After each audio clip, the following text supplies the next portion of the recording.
Bangun pagi langsung sarapan, sebelum pergi mencari ikan. Hati tergerak untuk ucapkan salam pembuka untuk kalian. Assalamualaikum warahmatullahi wabarakatuh. Salam sejahtera untuk kita semua. Salam Om Swastiastu, Namo Buddhaya, salam kebajikan. Pada kesempatan kali ini, izinkan kami untuk mempresentasikan sebuah artikel yang dalam proses publish dengan judul efektivitas penggunaan alat peraga listrik sederhana sebagai pendukung penyampaian materi listrik terhadap anak-anak. Di sini sebagai anggota, saya sendiri, Iwan Santoso, dengan NIM 2106030003, Salrul Ramadan dengan NIM 2106030020, Ilal Balagul Mubin dengan NIM 2106030024, Sudarto dengan NIM 2106030043, dan Muhammad Erlangga Syahri Ramadan dengan NIM 2106030043. Untuk pertama, yang sebagai pendahuluan, listrik merupakan bagian dari kehidupan di era teknologi yang berkembang dengan pesat. Penggunaan listrik terjadi pada semua lini kehidupan, termasuk pemanfaatan oleh semua usia, dari anak-anak hingga dewasa. Usia anak-anak merupakan usia keemasan dalam pembentukan karakter, kepribadian, dan penyerapan informasi yang maksimal, sehingga sangat baik untuk diperkenalkan akan pengetahuan dan bahaya yang berada di lingkungan sekitar. Salah satunya pengetahuan tentang manfaat dan bahaya listrik. Tujuan dari artikel ini untuk mengetahui efektivitas penggunaan sarana alat peraga yang mudah diterima dan dipahami oleh anak-anak dalam penyampaian materi. Kemudian kegiatan dari penelitian ini dilakukan melalui metode penyampaian materi dan simulasi dengan alat simulator. Data yang diperoleh dari kegiatan ini akan digunakan untuk mengetahui efektivitas penggunaan alat peraga dalam penyampaian materi tentang listrik terhadap anak-anak. Dan dari hasil analisa data yang setelah dilakukan perbandingan dua jenis kegiatan menunjukkan bahwa penggunaan alat peraga sebagai pendukung dalam penyampaian materi dalam hal ini tentang listrik sangat efektif dan mampu memberikan pemahaman terhadap anak-anak mencapai 94% sebagai sasaran kegiatan penelitian. Selanjutnya akan disampaikan oleh rekan saya. Saya Syahri Ramadan dengan nomornya 210603020. Saya menjelaskan metode apa yang kami gunakan dalam penelitian tersebut. Metode yang digunakan dalam penelitian ini yaitu metode Community Based Research, bisa disebut CBR.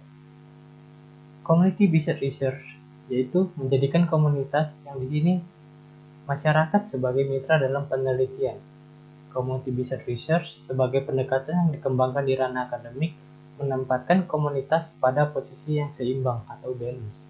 Community tidak lagi dijadikan sebagai objek penelitian, melainkan sebagai mitra dalam penelitian tersebut.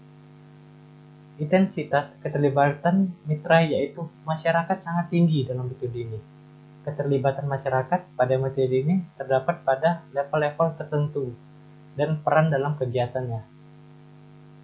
Nah, data penelitian ini diperoleh dengan cara survei secara langsung, yaitu dengan metode pembagian dua kuesioner. Dengan kuesioner pertama tentang pemahaman mereka terhadap listrik, dan yang kedua tentang ketertarikan mereka terhadap ilmu pengetahuan listrik.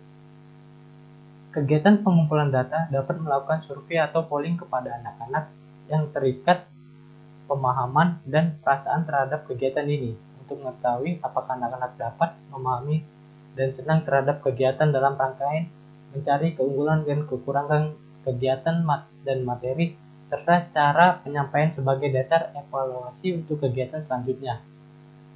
Dalam rangka memperkuat data tentang efektivitas penggunaan alat peraga listrik, maka dalam kegiatan ini juga dilakukan analisis SWOT untuk menggali potensi yang ada. Baik, di sini saya sedikit menjelaskan tentang hasil dan pembahasan. Hasil yang dicapai yaitu terciptanya data tentang dampak dan efektivitas pengguna alat peraga listrik sederhana sebagai media pembelajaran yang kreatif dan inovatif, serta efektif sebagai pendamping dalam menyampaikan materi. Adapun beberapa alat peraga listrik sederhana yang terdiri dari simulator generator DC, rambu lalu lintas, robot tenaga surya, dan rangkaian listrik seri dan paralel. Untuk simulator generator DC, kita memutar baling tersebut menggunakan tangan hingga motor tersebut berputar dan menghasilkan listrik untuk menyalakan lampu LED-nya. Untuk rambu lalu lintas terdapat dua buah baterai dan push button dan lampu LED-nya. Cara penggunaannya, kita hanya menekan tombol push button sesuai dengan warna, maka LED tersebut otomatis menyala sesuai dengan warna yang kita tekan di push button tersebut. Untuk robot tenaga surya, cara penggunaannya, kita menaruh robot tersebut di bawah teriknya matahari, maka otomatis robot tersebut menyala dengan sendirinya. Jika matahari tidak terlalu panas atau cerah, maka robot tersebut juga sulit bergerak atau tidak menyala. Untuk rangkaian seri dan paralel terdapat baterai dan beberapa kabel, juga ada lampu LED-nya dan push button. Cara penggunaannya, kita menggunakan sesuai yang kita inginkan, dengan yang sesuai kita inginkan menggunakan rangkai seri paralel ataupun seri. Kita bisa membedakan lampu LED-nya lebih terang atau redup, ataupun juga mainan labirin elektrik. Ini cara mainnya. Jika kabel positif tidak boleh menyentuh kabel negatif. Baik, terima kasih. Di sini saya akan membacakan tabel dan grafik dari kegiatan penyampaian materi listrik.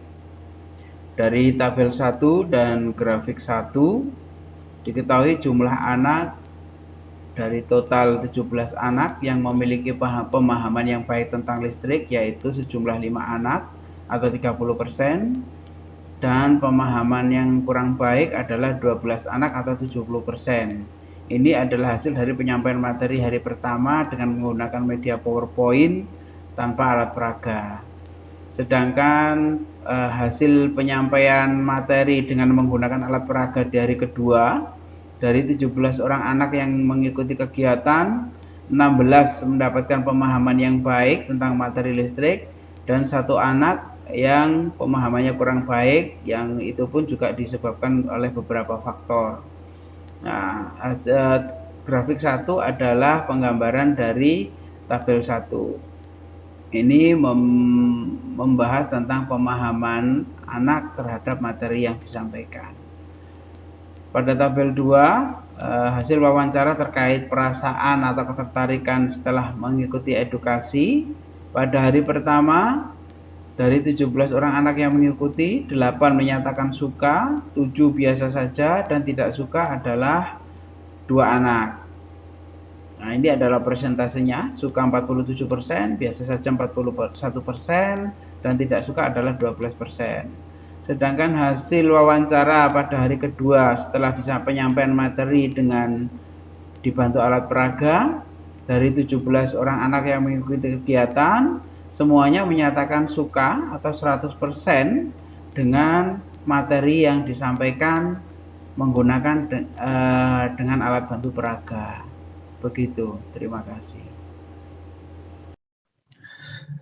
Kesimpulan dan saran, alat peraga sebagai alat bantu edukasi terhadap anak-anak adalah hal yang sangat penting, terutama jika dilihat dari sudut pandang penyamaan persepsi tentang tujuan penyamaan suatu materi, agar ada